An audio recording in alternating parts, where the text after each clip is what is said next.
Hey, c'est Logan et je te propose un petit récap de ce qui s'est passé cette semaine dans la pop culture. Bienvenue dans Pop Actu.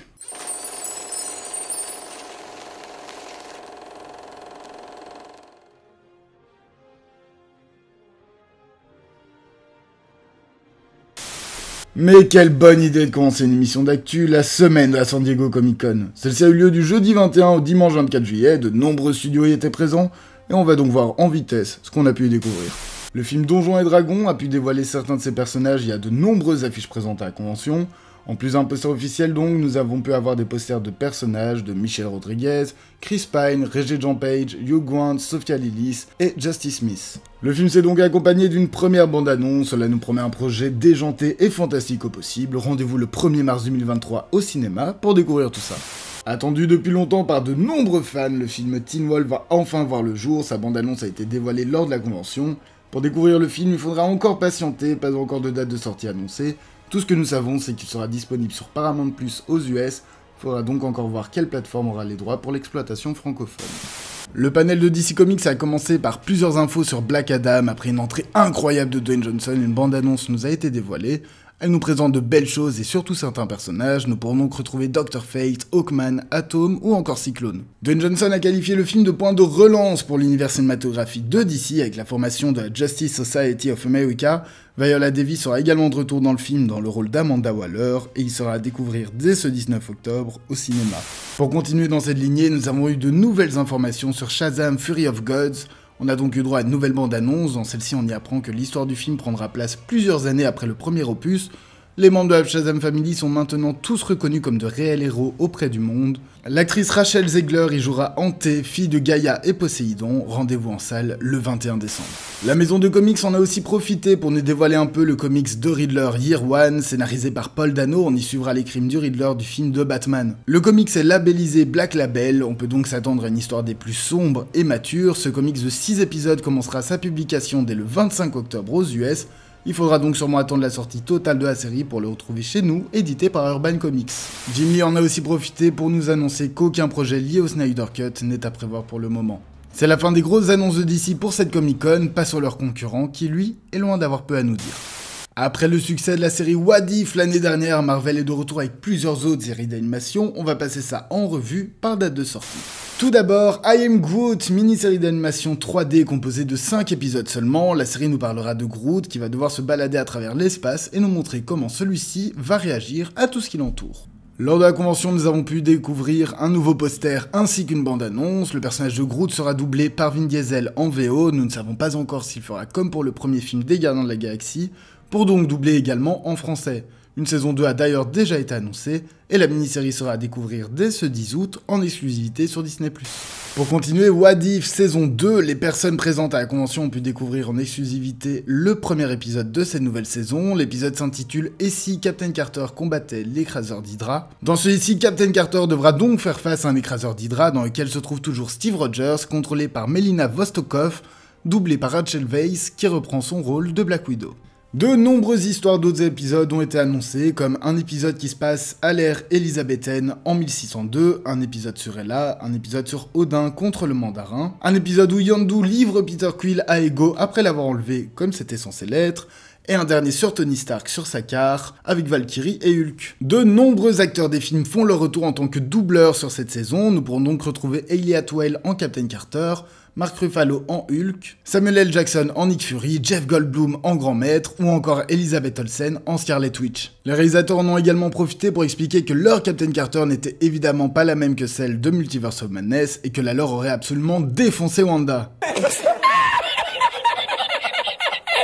Il commence d'ailleurs la production de la 3e saison, la série initialement prévue pour cette année aura pris un petit peu de retard et il faudra donc attendre début 2023 pour retrouver nos gardiens du multivers. Pour continuer, la série X-Men 97 est aussi légèrement dévoilée, comme la promesse donnée dans le titre, la série s'inspire de celle de 1997, On pourra donc y retrouver nos mutants préférés avec un look bien rétro. Peu d'informations sur celle-ci, si ce n'est que Magneto sera le leader des X-Men et que Marvel Studios a déjà donné le feu vert pour une seconde saison. Rendez-vous en automne 2023 pour découvrir la série qui s'annonce haute en couleurs. On a aussi eu plus d'infos pour Spider-Man Freshman Year, une série d'animation qui suivra la jeunesse du Spider-Man de Tom Holland avant les événements de Civil War. Cependant, bien qu'on y suive ce Spider-Man et que cela fasse partie du MCU, la série se passe dans un autre univers. Grâce à cela, la série va donc se permettre de nous intégrer un grand nombre de personnages issus de l'univers du tisseur. La plupart des antagonistes se sont retrouvés pour faire la peau à Peter Parker. Il sera accompagné d'amis du lycée, il aura de nombreux costumes, et la série se permet même de nous intégrer des personnages de l'univers Marvel en général, comme Doctor Strange, Daredevil, qui sera doublé par Charlie Cox d'ailleurs, ou encore Norman Osborn, qui va aller jusqu'à remplacer Tony Stark dans une reprise de la scène de Civil War. Une deuxième saison a d'ores et déjà été commandée, appelée Spider-Man Sophomore Year. La première saison est prévue pour 2024, sur Disney+, bien évidemment. Pour finir, la série Marvel Zombies a été annoncée, s'inspirant du comics du même nom et prenant place dans le même univers que l'épisode 5 de What If. Celle-ci sera TVMA, ce qui signifie que la série sera destinée à un public averti, pas question de mettre ça à son petit cousin fan de Spider-Man donc, car la série a été reportée comme ayant des éléments plus gore que dans What If. On a pu aussi apprendre que Icaris sera dans la série et y jouera un rôle majeur. Tout ça sera à découvrir sur Disney+, en 2024. Le panel de Marvel Studios s'est ensuite débuté par la bande-annonce de Black Panther Wakanda Forever. On y sent un réel hommage à Chadwick Boseman, ce fut une bande-annonce riche en émotions et nous pouvons donc en espérer autant pour le film. Le Wakanda devra faire face à l'Atlantide dans ce nouveau film avec l'arrivée de Namor, l'Aquaman de Marvel. Nous pourrons également voir les débuts de Riri Williams en Ironheart, relève de Tony Stark. Le film sortira le 9 novembre et conclura la phase 4 du MCU qui avait été ouverte par WandaVision. Le studio en a profité pour nous dévoiler une nouvelle bande-annonce, celle-ci nous donne donc le ton. She-Hulk sera une comédie judiciaire sur la cousine de Hulk. De nombreux acteurs sont de retour dans leurs personnages phares, nous pourrons donc retrouver Mark Ruffalo en Hulk, Tim Roth en Abomination et Charlie Cox en Daredevil. La série sera à découvrir dès ce 17 août sur Disney+, bien évidemment. Ant-Man and the Wasp Quantumania va ouvrir la phase 5, une première affiche officielle a été dévoilée sur laquelle nous pouvons apercevoir Kang le Conquérant que nous avions déjà vu dans Loki. Bill Murray a aussi rejoint le casting, le personnage de MODOK sera également de la partie, le film va donc tout mettre en place pour le multivers, c'est pourquoi il ouvre le Multiverse Saga. Rendez-vous au ciné le 15 février.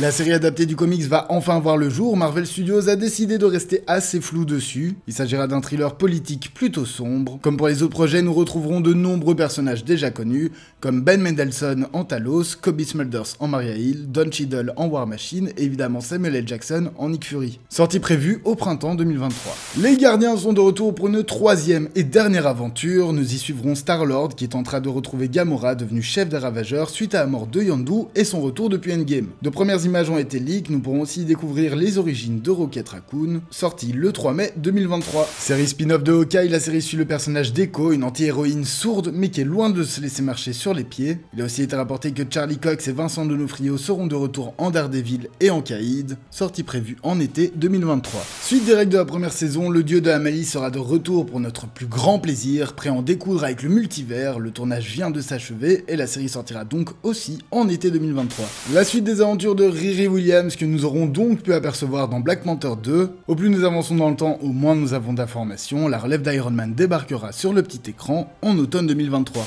Seul le logo du film a été dévoilé pour le moment, le film porté par Mahershala Ali débutera son tournage en octobre pour une sortie le 3 novembre 2023. Annoncé il y a déjà un moment, la série a changé de nom, au revoir House of Harkness, bienvenue Coven of Chaos. Suite des aventures du personnage d'Agatha Harkness, elle sera toujours interprétée par Catherine Hahn dans une série qui semble se rapprocher de WandaVision, avec un côté tandis comique, tandis sombre pour explorer les origines du personnage, à découvrir en hiver 2024. Le retour du personnage dans sa propre série après l'annulation de celle de Netflix. Vous l'aurez compris, Born Again sera donc un soft reboot de la série précédente, nous retrouverons une fois de plus Charlie Cox et Vincent D'Onofrio dans une série de 18 épisodes, ce qui n'est pas une habitude pour Disney. Il faudra par contre être patient car la série n'arrivera pas avant le printemps 2024. Le film se devra de finir la phase 5 du MCU, aucune info à part le logo n'a encore été dévoilée, rendez-vous le 28 juillet 2024 pour y découvrir cette conclusion. Marvel a quand même voulu teaser les fans en présentant 3 films de la phase 6 et la conclusion du Multiverse Saga. Nous pourrons donc retrouver le reboot des 4 Fantastiques le 8 novembre 2024, Avengers The Kang Dynasty le 30 avril 2025 et Avengers 6 Secret Wars le 5 novembre 2025. C'est la première fois que nous aurons 2 films Avengers avec si peu de temps d'écart, en tout cas on a vraiment hâte de voir ça.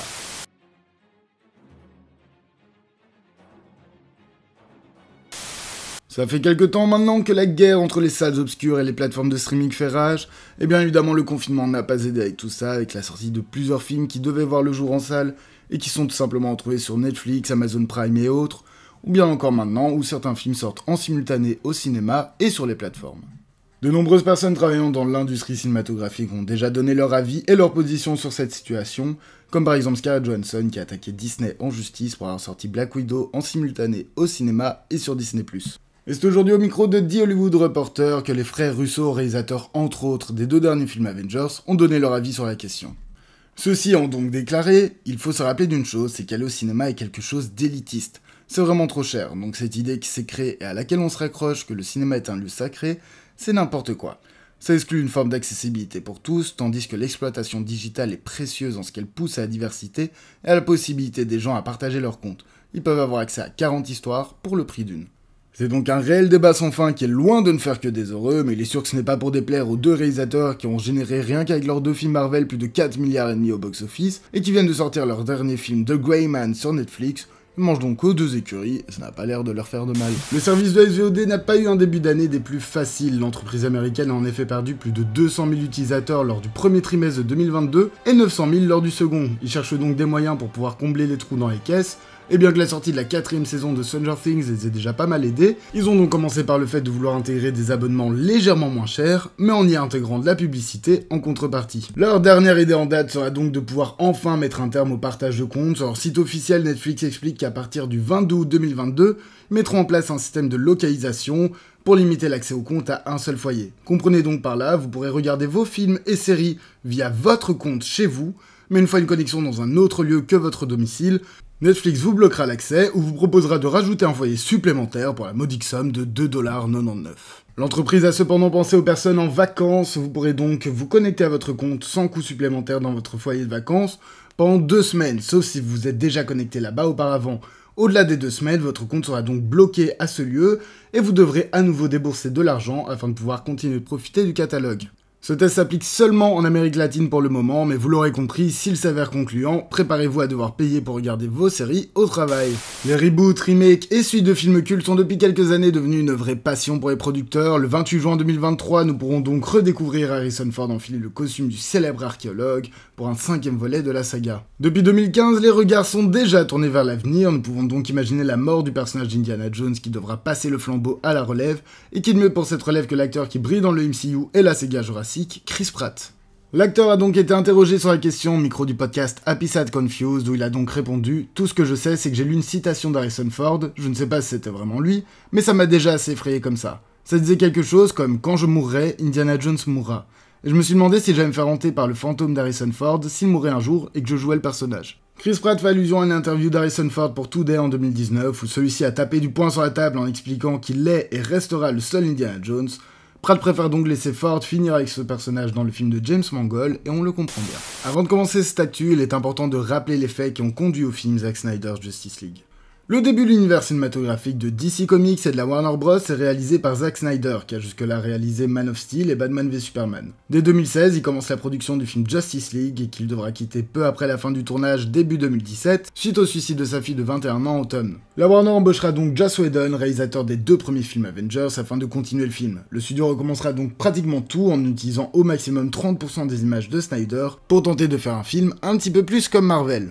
Il sortira finalement en novembre 2017 et il ne sera pas du tout apprécié par les fans qui demanderont donc à avoir la version de base de Zack Snyder et commenceront donc une énorme campagne médiatique avec le hashtag Release the Snyder Cut. Warner Bros pliera finalement en laissant le réalisateur finir son film et le sortant donc le 18 mars 2021 sous le nom de Zack Snyder's Justice League. Depuis, les rapports entre Warner Bros et Zack Snyder ne sont plus bons, le studio a même douté au final que 100% des personnes ayant participé à cette campagne utilisent de vrais comptes, et ont donc commandé 2 enquêtes afin de vérifier la véracité des comptes. Le résultat est tombé et a été publié dans le magazine Rolling Stone, où l'on apprend que 13% des comptes étaient en réalité des bots, ce qui est donc bien plus haut que la normale. Une vingtaine de sources anonymes indiquent également que le réalisateur aurait utilisé la campagne en sa faveur, tandis que lui, après avoir démenti ces rumeurs, accuse le studio d'avoir profité de la Snyder Cut pour promouvoir leur plateforme de SVOD HBO Max. La guerre entre les 2 parties est donc loin d'être finie et c'est une affaire à suivre. Le 8 juin dernier, Todd Phillips, réalisateur du film Joker, confirmait le second opus en postant une photo du scénario de celui-ci, ainsi qu'une autre de Joaquin Phoenix lisant ce même scénario. L'acteur avait empoché 4,5 millions pour le premier film, mais après avoir dépassé le milliard au box-office et l'Oscar du meilleur acteur, le site Variety rapporte que Warner Bros devra débourser plus de 20 millions pour faire revenir l'acteur, qui est visiblement déjà partant. On rappelle que le film s'appellera Joker Folie à deux et que les rumeurs disent que nous aurons droit à une comédie musicale avec entre autres Lady Gaga dans le rôle d'Harley Quinn, étant obligée de changer d'actrice pour le personnage, le film s'inscrivant dans une autre ligne temporelle que l'univers cinématographique de DC Comics.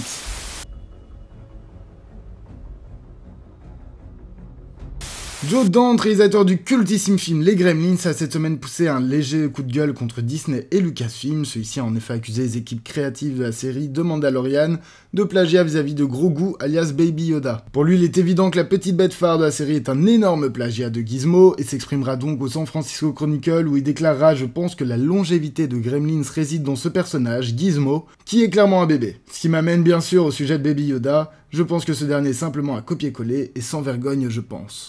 Disney et Lucasfilm n'ont pas encore répondu aux réalisateurs pour le moment et serait d'ailleurs assez étonnant de leur part d'y répondre. Il est vrai que les deux personnages ont d'assez grandes similitudes, mais malgré tout ils restent quand même assez différents.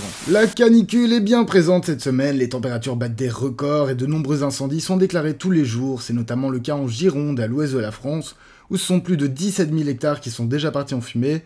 Parmi tout cela, nous pouvons donc également compter le camping des Flots Bleus, totalement brûlé à ce jour. Ce camping était donc le lieu de tournage de la trilogie de comédie française Camping.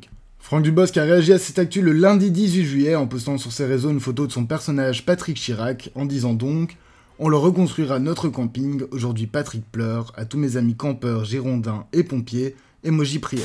Avant de dire quoi que ce soit, il est important pour cette actu d'être à jour dans la dernière saison de Stranger Things. Si ce n'est pas encore le cas, vous pouvez directement vous rendre à ce timecode afin de ne pas être spoilé. C'est bon ? Ils sont partis ? Nickel. Suite au dernier épisode de la saison 4 de la série, de nombreux fans sont intéressés au fait de nous rajouter de nouveaux personnages chaque saison, comme c'est le cas depuis la deuxième. Par exemple, Bob nous a introduit dans la saison 2 et meurt à la fin de celle-ci, Billy dans la saison 2 meurt dans la troisième, Max saison 2 à nouveau et dans le coma à la fin de la quatrième. Et bien évidemment ce qui a déchaîné Fool, Eddie introduit en ce début de quatrième saison, vite devenu le grand chouchou des fans, avant de nous quitter à la fin de cette même saison. Et c'est sans compter les nombreux autres personnages secondaires qui aussi se rajoutent à la longue liste des morts Dawkins. C'est donc lors d'une interview organisée par Netflix appelée After Show que les réalisateurs ont répondu à ces problématiques. Ils ont donc déclaré « Nous arrêtons avec ça, nous n'ajouterons plus de nouveaux personnages dans la saison 5, c'est une promesse ». Préparez donc les mouchoirs, il y a de grandes chances que certains de nos personnages préférés nous quittent lors de l'ultime saison de la série en 2024. Pour fêter les 34 ans du premier film Die Hard, l'acteur phare Bruce Willis, aujourd'hui à la retraite, s'est rendu en haut du Nakatomi Plaza. Comme nous avons pu le voir sur le compte Instagram d'Emma Heming Willis, femme de l'acteur, on en connaît un qui aurait été heureux de partager ce moment. Actuellement en tournée de presse pour le film Crypto et les super animaux, Keanu Reeves, qui prête sa voix à Batman dans le film, a été interrogé sur la possibilité de le voir dans le rôle du super-héros en live action. Ce à quoi il a répondu « Cela a toujours été un rêve, mais c'est Pattinson qui incarne Batman actuellement et il s'en sort très bien, donc peut-être un jour, peut-être quand ils auront besoin d'un Batman plus âgé. » L'acteur de 57 ans, qui en fait toujours 30, soyons honnêtes, a cependant été ravi de prêter sa voix au personnage, et nous pourrons donc le découvrir en VO ce mercredi 27 juillet au cinéma. Grâce au succès de la 4ème saison de Stranger Things, la chanteuse Kate Bush connaît une seconde célébrité pour son titre Running Up That Hill, qui est devenu très écouté dans beaucoup de pays. Le titre est d'ailleurs dans le top des charts un peu partout. D'après un rapport de CBS, grâce au streaming, l'interprète aurait touché 2 300 000 en seulement un mois, de quoi bien s'amuser contre Vecna. Histoire de patienter jusqu'à la saison 4 de la série Sex Education de Netflix, la série dérivée en manga, écrite et dessinée par John Tarrachin, auteur entre autres de Good Night, I Love You. Le manga est édité par Global Comics, filiale du groupe Kadokawa. Le premier chapitre est disponible sur le site Comic Bridge, seulement en japonais pour le moment. Malheureusement, sous l'arc-en-ciel se cachent les nuages, car Patricia Leeson, interprète d'Ola, et Tanya Reynolds, interprète de Lily, ont toutes deux quitté la série avant le tournage de la 4ème saison pour de meilleures opportunités. Nous pourrons donc retrouver Otis, Maeve et Eric dans la série lors de l'été 2023, si celle-ci n'est pas une fois de plus repoussée. Lors d'un concert officiel de Star Wars en Argentine, un visuel a été dévoilé afin de promouvoir les séries Star Wars sur Disney+. Sur celui-ci, nous pourrons voir qu'il annonce la sortie prochainement d'une seconde saison de The Book of Boba Fett. Vraie info ou simple erreur, nous aurons sûrement la réponse en septembre lors de la D23. Amazon Prime Video a enfin dévoilé certaines images pour le film Samaritan, premier rôle de super-héros pour Sylvester Stallone après avoir été aperçu en tant que Starhawk dans le deuxième volet des Gardiens de la Galaxie. Et dans la voix de King Shark pour The Suicide Squad, l'acteur va jouer le rôle d'un super-héros à la retraite pour Amazon, qui sera aidé par Javon Walton afin de refaire surface. Ces premières images et cette affiche nous montrent donc ce vieillard qui n'a pas froid aux yeux, aidé par la nouvelle génération pour en découdre, un film à découvrir ce 26 août sur Amazon Prime Video. Christopher Nolan est de retour et nous partage la première affiche de son prochain film Oppenheimer, un film avec un casting aux petits oignons, car nous pourrons donc retrouver Cillian Murphy, Emily Blunt, Matt Damon, Robert Downey Jr. ou encore Florence Pugh. Le film sera un biopic sur la vie de Robert Oppenheimer, scientifique américain qui a travaillé sur le projet Manhattan lors de la Seconde Guerre mondiale.